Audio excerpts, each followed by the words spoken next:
We're going to call the meeting to order. You stand with me for the pledge of allegiance. I pledge allegiance to the flag of the United States of America and to the republic for which it stands, one nation, under God, indivisible, with liberty and justice for all. Sorry for a little bit of delay. Tim will be here in just a moment. Let's go ahead with the agenda. Do I have a motion to accept the agenda? Motion. Second. Second. James has brought up the legislative update, so under discussion, if we can just put that under discussion to talk about that and who's going to attend. Are there any other additions? I have one correction on number 7. We have a mistake on the calendar that you got, and so you have a corrected copy in front of you to vote on. The mistake is we just did not include October 8th as Professional Development Day on the front page of the calendar. But it is on the other 2 pages, so that's the only thing. Professional Development Day? Yes, October 8th. Okay. All right. Any other? All in favor of the corrections and additions? Aye. All opposed? The election of school board officers. Do I have a nomination to accept the nominees as presented? Anybody can nominate, motion? Motion. Thank That was you. a nomination you said. Can we? I was waiting for. Motion. Okay. Can we motion, have a second? Okay. You can second them if you need to. Well, I'm worried, do we need to discuss this? I'm going into discussion if we need to discuss them. Well, I just wasn't, can you second if your name's on You're it? not- Yes, oh yeah. Okay, I'll second. Okay, discussion, maybe we need to air this out right now. All in favor? Aye. Oh, that was a lot easier than the getting the motion there, people. Well, Okay. you already had the nominations. You were asking for nominations. Oh, all right. Yeah, you- Insurance proposals. That's fine. And it will be, You want to go back there? Sandy, do you want to go? I'll just go right here. Okay. it's, this is one is first. Future costs. Yes. All right. And the representatives from Beecher Carlson.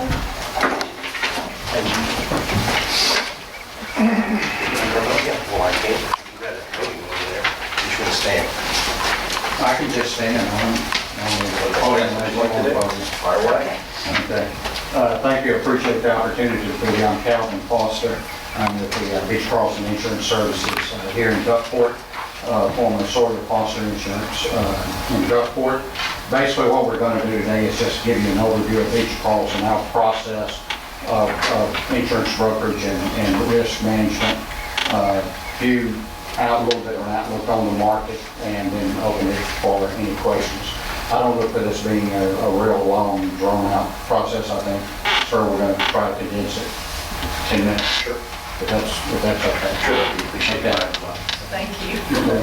That's a great, interesting subject. Thank you.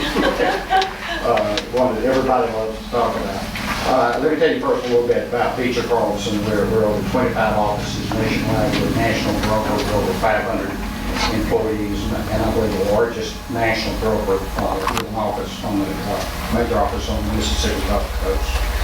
One of the 20 largest property casualty brokers in the country, and one of the 10 largest privately held, and it's based on revenue. Sawyer Foster, in business in Gulfport since 1953, began as a Sawyer Insurance Agency, joined Beecher Carlson in 2006, and operated as a Gulf Coast region for Beecher Carlson Insurance Services. Our operation platform is a fully integrated national platform. Is what that means is we don't have basic profit centers from office to office.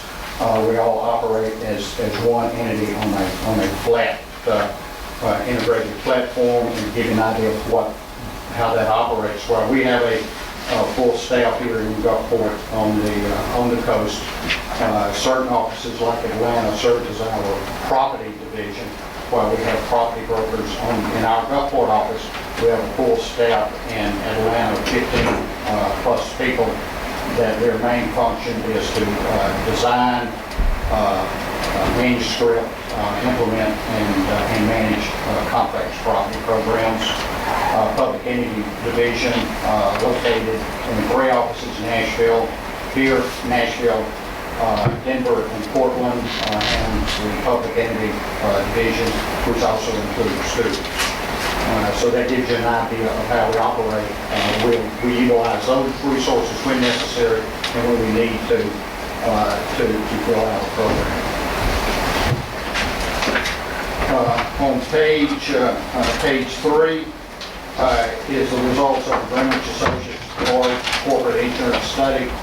This is a study that's done every year by Greenwich Associates, and it's the rankings that represent the percentage of excellence among top 10 brokerage with clients in the U.S. with annual revenues greater than $500 million. Greenwich goes to 720 companies that have revenues of over $500 million, and they ask, a complete survey, how do these guys perform, and it's 10 brokerages, and we're one of those 10 brokerages.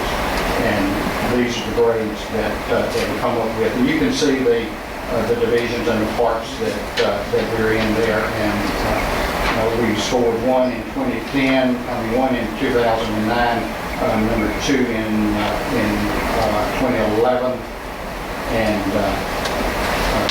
2010, and in 2011 we scored, ranked either 1 or 2 in the majority of the categories. I think worth noting that too, previously, in the 2 previous years, they did a survey just straight on the broker as a whole, asking about all of these different categories. This last year, they actually went individually to ask about ethicality, flexibility, innovation, because there were different attributes to every brokerage.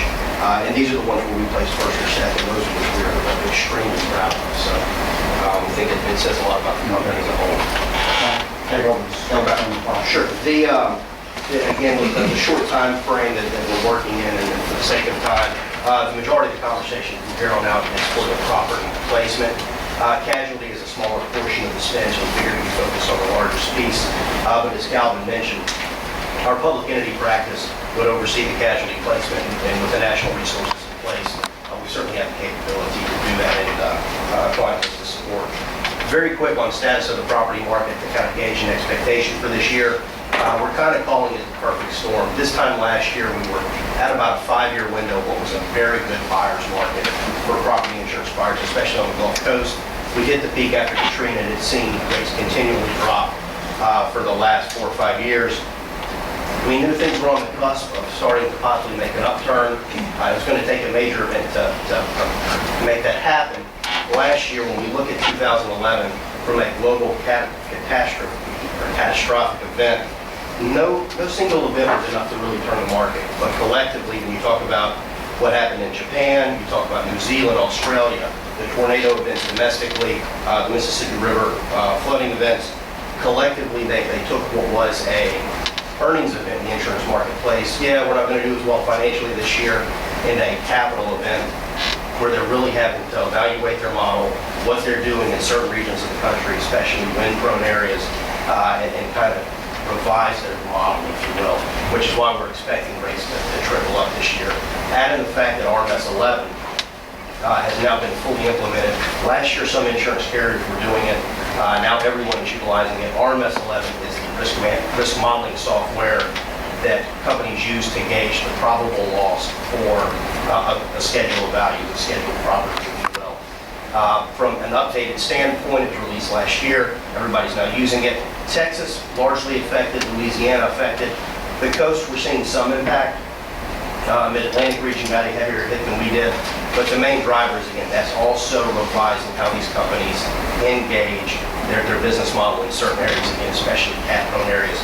The quake properties on the coast, not quite as much on the west coast. Again, in the southeast, we got hit pretty hard on that. Add in the third component, which is the continued lack of investment income for insurance carriers.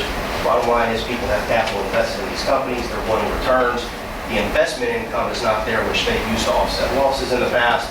So they're basically saying, how can we make more money? Rising rates. So we kind of call it perfect storm, and then all three of those kind of came together this year. I'll go through the next 3 or 4 slides very quickly. What we wanted to talk about today and what we really pride Beecher on is our process, how we go about doing things. We use our process, we try to utilize that process to drive control of the marketplace, and ultimately those two together really driving cost savings or being as financially efficient in the marketplace as you can be. We can actually turn to slides, page 6 in the packet there. From a process standpoint, we're going to talk about 3 key items. The first is pre-underwriting. That is doing as much work on the front end to assess a risk, to understand the risk, to begin to evaluate what the underwriter's concerns might be so that we can develop a strategy to engage the marketplace. We have in-house technology platforms we utilize. I mentioned RMS. We have RMS in-house, so we're able to run those loss models and begin to have an understanding for what carriers are going to see when they do the same. It allows us to really help control those conversations in the marketplace. It's not a guess as to what they might see. It's knowing what they're thinking the probable maximum losses, what the average annual loss is, what's the proper attachment point. We can really help with both the school district and your representative in the marketplace really control that conversation and be strategic as you engage each of these markets. A quick note on the pre-underwriting process that is done by our national property team in conjunction with our office. And just for a note, we do place, and the team places billions within the Coast region, including over $2 billion in schools in the Gulf Coast region from Florida to Texas. Slide 7, page 7. A quick note on the in-house technology that we use. I already mentioned RMS 11. The second bullet there, we have a proprietary overlay application used with Google Earth Pro. Again, this goes to control the conversations with underwriters. Underwriters will take an address, run it, determine what flood zone it's in, or what type of flood exposure it may have. In the case where you talk about school systems, apartment complexes with multiple buildings, you might have a case where a mailbox sits in a flood zone, but none of the property actually is. By utilizing the overlay, we can see what the real exposure is, and again, it just really enhances the conversation with the carriers when we're out there. Now, let's go ahead and turn to page 8. I'm trying to be mindful of time here. Manuscript policy wording.